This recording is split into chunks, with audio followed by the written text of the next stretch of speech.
Bonjour à tous, bienvenue sur mon tout premier tuto démarrage consacré à Warzag. Alors vous allez me dire, allez, me le dis, c'est quoi un tuto démarrage? Un tuto démarrage, c'est tout simplement une présentation des points forts et des points faibles d'une faction, afin de mieux appréhender son démarrage, son départ, et jouer là-dessus pour pouvoir se faire une campagne sur des bases solides. En l'occurrence, Warzag, je vais vous présenter la campagne durant les 20 premiers tours, je vais vous présenter simplement une première approche. Bien sûr, il y a plusieurs départs possibles, on est d'accord, et chaque campagne est différente. Donc ça va juste être une présentation, mes conseils, pourquoi, afin que vous ayez la possibilité d'avoir une campagne solide et que vous puissiez prendre le plaisir que vous avez envie en légendaire. Et on se retrouve sur la vidéo de présentation de Warzag, le grand prophète, où on voit forcément que le climat approprié, c'est la jungle et le désert pour sa part, vu là où il pop. Il a son bonus caractéristique aux peaux vertes, chacun a le sien, mais lui c'est surtout les orques sauvages qui vont être buffés. Et en parlant de buff, c'est là où je voulais en venir. Le bonus de charge et la résistance physique qui font que les orques sauvages en début de campagne, surtout avec Warzag bien évidemment, ce sont des machines de guerre, même pour les unités les plus basiques, telles que les orques sauvages et les orques sauvages archers. Warzag a un entretien et un coût de recrutement réduit, et la WAG, qu'on verra plus dans le détail tout à l'heure. Mais Warzag, ce n'est pas que ça. Warzag, c'est aussi un danseur magnifique et quelqu'un doté d'une grande douceur. Bon, parfois, il y arrive aussi de jouer dans la finesse. Bon, après cette brève présentation, on se retrouve sur la carte de campagne. Il y a plusieurs points, avant de faire les déplacements, que j'aimerais bien voir avec vous. La première, c'est la diplomatie. Il faut savoir que lorsque vous commencez la campagne avec Warzag, vous êtes en guerre avec 4 factions. 2 orques, les Arachardins à l'ouest, l'œil trouble au nord, la principauté frontalière qui part de l'ouest au nord de votre spot de départ, donc qui occupe toute cette zone-là, et Karazakarak. Et pourquoi Karazakarak? C'est un peu loin, non? Parce que si Grimgor commence à en mettre plein la tête à Barakvar qui est juste là, Karazakarak risque de confédérer Barakvar et risque d'être dans nos territoires très rapidement. Donc ça, c'est un point qu'il faut avoir en tête. Le deuxième point, c'est concernant l'arbre de compétences de Warzag. En effet, on se dit, comme dans la plupart des cas, rusher les points bleus, c'est le principal, parce qu'il faut aller chercher l'attaque éclair. Lui, en l'occurrence, c'est la reconstitution des unités, l'entretien, portée de déplacement. Waouh. Ok, l'arbre bleu est fumé chez Warzag. Mais il est encore plus fumé. C'est les vidéos que vous avez pu voir juste avant, c'est-à-dire le pied de Gork et le casse-tête. Je préconise quand même de mettre un point dans le marcheur, histoire d'avoir un peu plus de portée de déplacement. Mais après, il faut rusher absolument le pied de Gork, le casse-tête, le pouvoir de la Warg, je trouve qu'il est super bien pour régénérer au mieux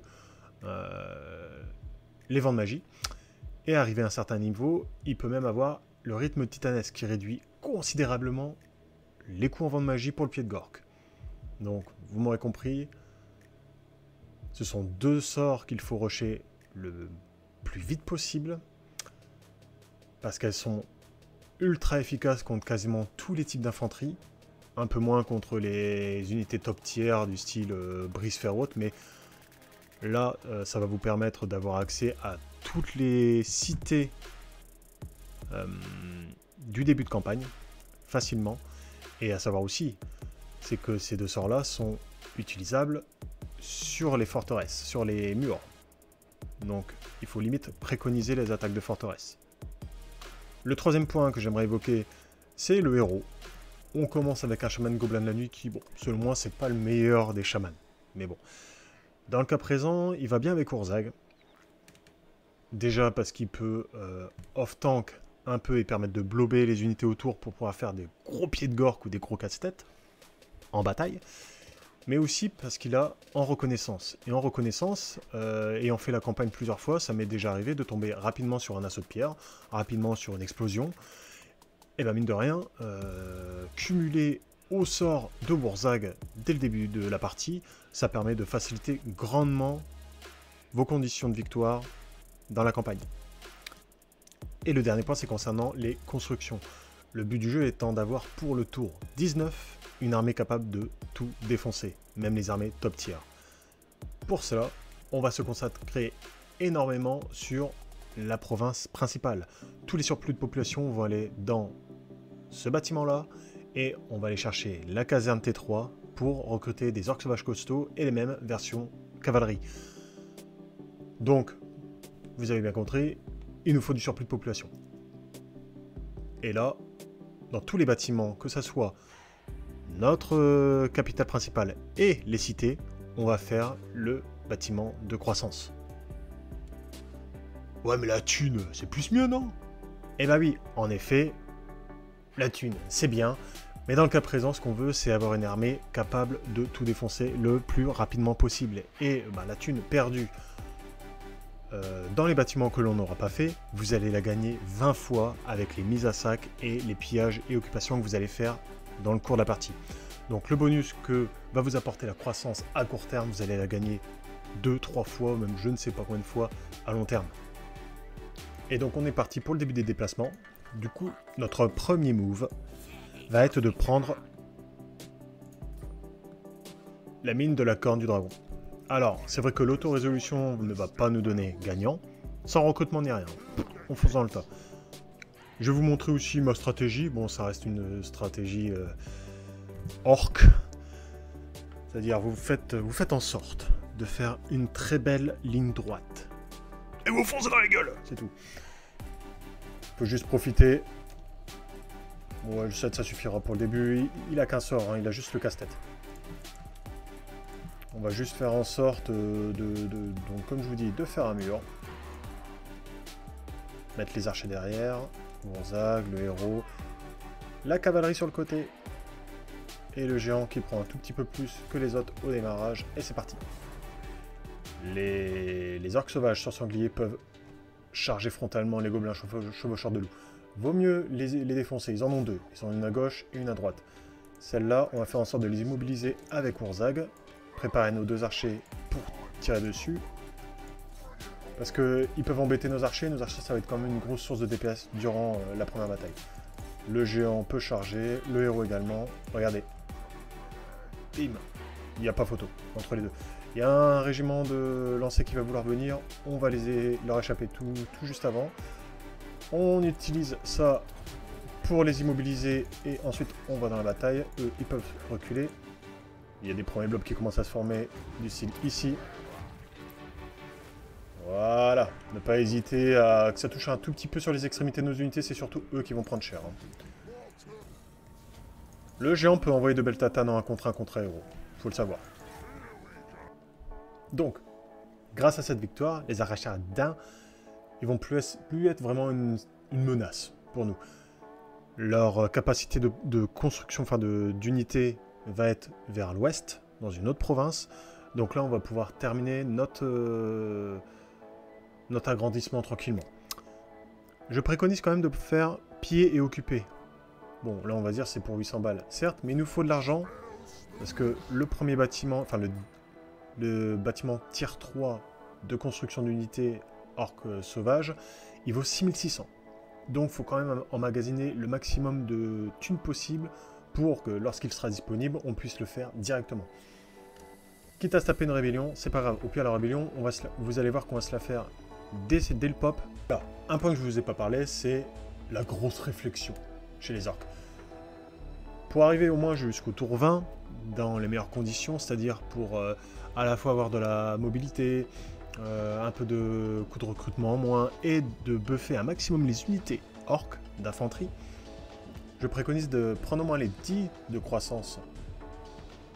Je vous en ai déjà parlé, on en a besoin le plus possible pour arriver à notre armée top tier niveau 19. Et ensuite, vous pouvez prendre ce point-là pour la portée de déplacement. Et ensuite, il faut aller chercher ces deux points-là, Heavy Metal et Grosse Massue, pour pouvoir maximiser les unités d'infanterie orque. Et en plus, leur donner de la reconstitution supplémentaire. Voilà, comme je vous l'ai dit, maintenant la menace va venir de l'ouest pour les Aracharidains. Du coup, ça va être facile de le repérer. Il faut savoir que c'est Gritsgurd Strange Trip qu'il nous faut.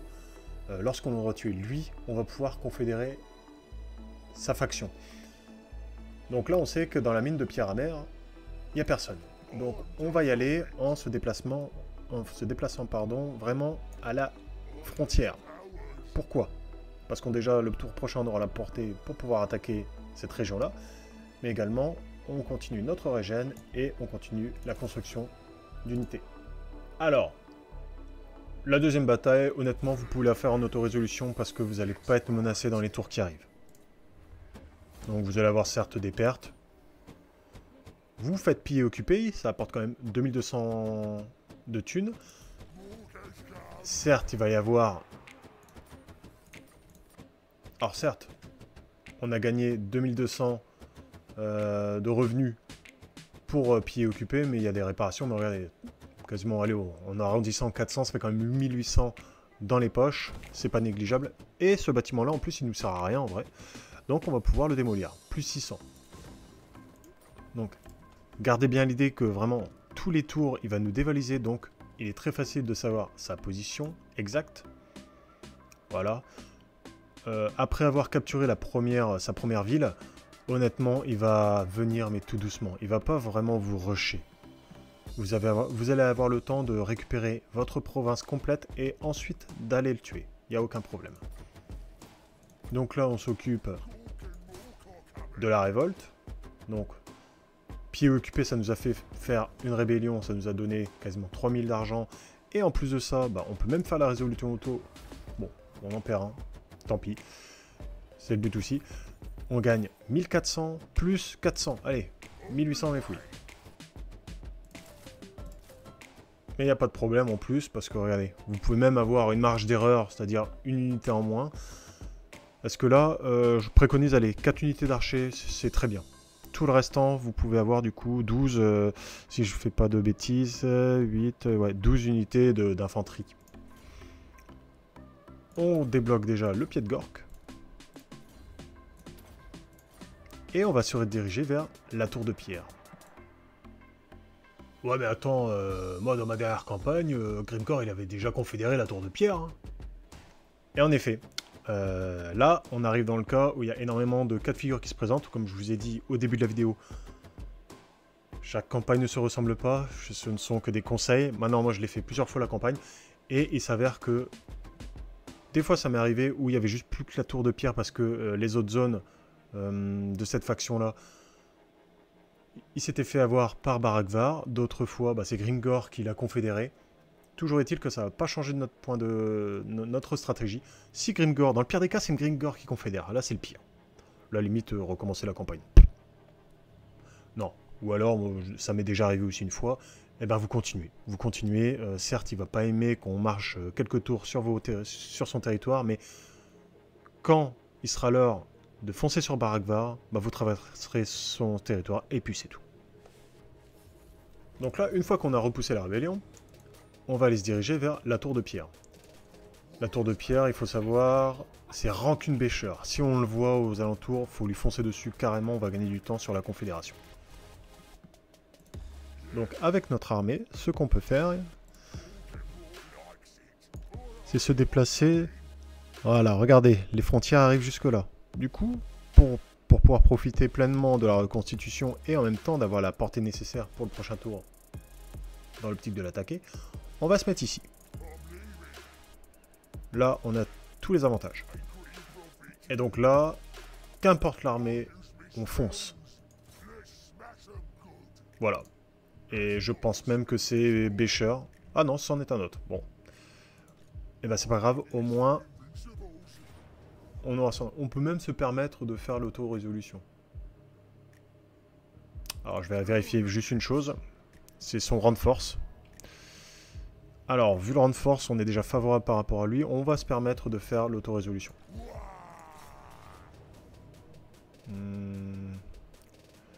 Le commandement et la résistance à la magie.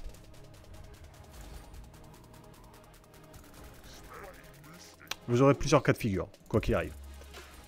Soit vous allez le choper en route en arrivant vers la tour de pierre, tout bénef. Soit il va être dans la tour de pierre, bénef également. Là, c'est le cas de figure où c'est vraiment le plus chiant. Donc là, on peut faire carrément une marche forcée. On regarde où est Grisgus Tranche Trip. Ça va être notre objectif, là. Il est là, pas de problème. Donc on fait encore un tour en marche rapide. On a la recherche des disponibles. On a fait plus vite en deuxième. Là, on va aller vers Brut Costaud. Là, on est bien. Vous voyez que je fais aucun bâtiment, hein. Je le garde, le surplus de population, pour celui-là. Donc là, le but, on a réussi à faire notre bâtiment. On le lance. Donc il y a 4 plus 4 tours. Ouais, tout à l'heure, je vous ai dit 6, mais j'avais omis le temps de construction. Donc là, on a 8 tours pour se débarrasser de cet orque-là. On a le temps. On s'en fout si Baragvar vient. On s'en fiche. Il va certainement nous reprendre la tour de la pierre. La tour de pierre, peut-être même la mine de pierre amère. Faut pas faire des allers-retours. Faut se calmer. Nous, on a investi dans Ekrund. Le reste, s'il nous les prend, eh ben c'est tant pis. Là, on va y aller progressivement en mode embuscade, à tous les tours. Même si on a un taux de succès faible, on va essayer de la faire. Le meilleur des cas, c'est s'il tombe dans l'embuscade, on n'en parle plus. Au pire des cas, même s'il ne tombe pas dans l'embuscade, il ne nous voit pas, et du coup, il se rapproche de nous sans savoir qu'on est là.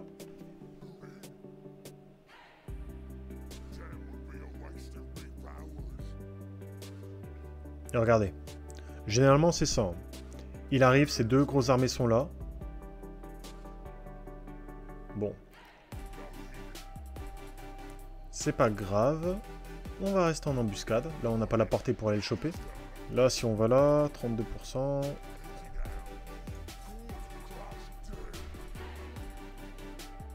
Et voilà.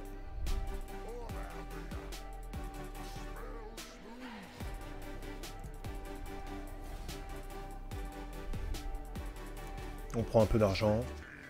On gagne la Confédération. Bien sûr, on les prend. Pas d'inquiétude. Hein. Ces armées-là, on ne les regarde même pas, on les garde pas. Ça ne nous intéresse, mais alors là, pas du tout. Et généralement, voilà. Là, ici, vous pouvez investir un peu pour avoir l'argent nécessaire.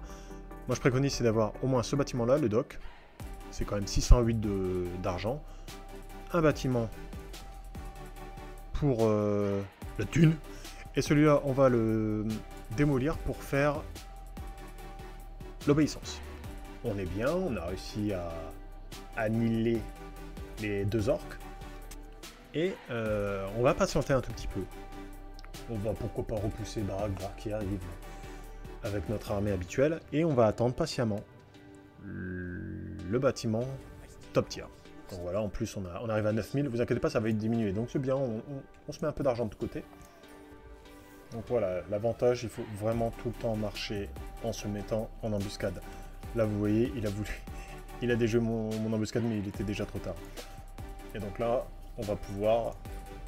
On a eu les deux améliorations qu'on voulait. Maintenant, on peut commencer à prendre un autre arbre technologique. Pourquoi pas même ça? Aller chercher la croissance.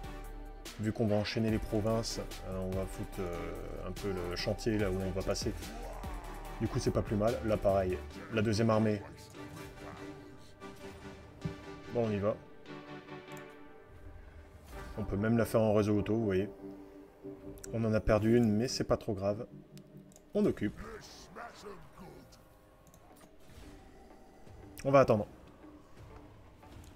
Là, c'est la seule partie de la partie, on va dire.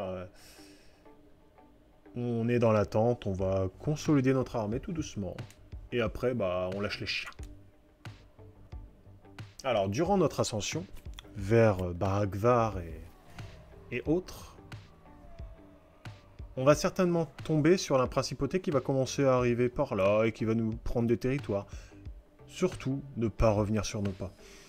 Au pire, ici, à la place de faire la pile de trucs brillants, vous pouvez faire aussi des murs pour pouvoir tenir le plus longtemps possible. Mais dès lors qu'on va choper Baragvar, 1 ou 2 tours plus tard, vous allez pouvoir monter une deuxième armée avec des orques costauds pareils qui vont être largement à même de se défendre contre la principauté qui risque de vous envahir. Donc vraiment là-dessus, pas de problème.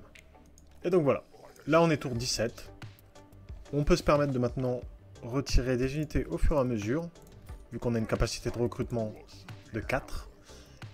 Et ce que je vous conseille, moi, c'est de faire 4 costauds orques sauvages sur sanglier. Et ensuite, de remplacer ces 8 infanteries-là par 8 orques sauvages costauds. Vous avez vu que le recrutement 153 et 187, c'est ridicule. L'entretien également, avec Wurzag, hein, c'est n'importe quoi. Il faut juste patienter 4 tours. Encore une fois, on est au tour 17.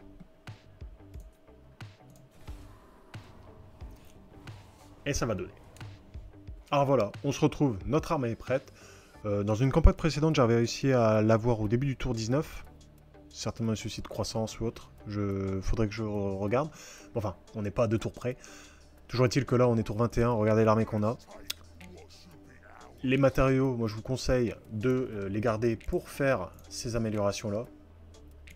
Pour vraiment qu'ils arrivent au CAC sans avoir pris de dégâts trop importants. Là, j'ai rechargé la partie que j'ai fait juste avant, parce que Grimgor avait commencé à attaquer Baragvar. Enfin bref, ça allait foutre en l'air vraiment tout ce que j'ai essayé de vous montrer. Toujours est-il que là, regardez, on est tour 22. On a l'armée que je vous avais déjà présentée juste avant. On a réussi à avoir Baragvar, on a réussi à avoir Akendorf, on avait pas la WAG. Là, on peut seulement l'utiliser. Alors, on se dit, Akendorf, ouais Akendorf, tu fais bien parler. C'est pas facile à choper ça quand même. Eh bah oui. Il faut savoir que votre armée de base peut attaquer n'importe quelle grosse capitale sans garnison à l'intérieur. Que ce soit Akendorf, que ce soit Karazakarak, même celle-là. Hein. Vous pouvez foncer, mais la tête baissée. Vous prenez votre armée, vous l'attaquez dès le premier tour. S'il y a une armée d'au moins 20 personnes dedans, si votre WAG que vous allez lancer, là, la partie continue, je la lance, on va dire que c'est eux, là, la principauté, parce qu'ils sont un peu chauds, mais encore une fois, regardez, hein, hop. C'est pas de l'armée de malades. Hein. Et du coup, le temps d'avoir 20 unités, là je peux rouler sur tout ce que je veux. Si je veux, là, je peux descendre sur la principauté, les annihiler, et même foncer sur Sartosa, idem, s'il y a 20 personnes à l'intérieur, avec l'armée, avec cette armée-là. Si vous avez 40 unités dans l'armée avec la WAG, du coup, vous pouvez rouler sur tout le monde. Donc voilà, ma présentation s'arrête ici. C'était une idée à vous donner. Pour si vous voulez tester Wurzag en légendaire, sachez que avec ce start là, sachez qu'il y en a plein d'autres.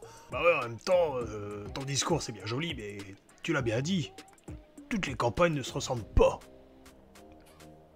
Et oui, en effet, oui. Toutes les campagnes ne se ressemblent pas, mais ça peut donner, des idées. J'ai déjà fait cette campagne 4 fois, et à chaque fois, j'avais toujours Akendorf. Dans la moitié des cas, c'était soit je me tournais vers Karazakarak, si bien sûr Grimgor n'était pas trop développé. Là, en l'occurrence, il commence à bien progresser, donc ça sert à rien pour moi d'y aller. Mais encore, je pourrais y aller, je pourrais occuper toute la province, sans aucun souci, éradiquer les nains. Et ensuite me tourner vers la principauté. Alors là, on se dit, oh, ouais, il y a de l'armée. Mais regardez, j'ai 14 000 d'argent. Je vais avoir déjà une armée composée d'orques sauvages costauds, qui vont pouvoir aussi les repousser facilement. Et bref, pour conclure, on se retrouve au débrief. Voilà, ainsi s'achève ma première vidéo de tuto démarrage. N'hésitez pas à me dire ce que vous en avez pensé sur YouTube, via un petit commentaire ou directement via mon adresse mail. N'hésitez pas à vous abonner sur YouTube et sur ma chaîne Twitch. D'ailleurs, je vous attends avec impatience pour pouvoir découvrir toutes mes campagnes en live. Et j'ai déjà dans l'idée d'en faire plusieurs autres de vidéos sur le même format. Que ce soit la couronne ou plusieurs campagnes, notamment sur les hauts elfes. N'hésitez pas à me dire ce que vous en pensez. Je vous remercie de m'avoir suivi jusqu'au bout. Et je vous dis à bientôt. Salut!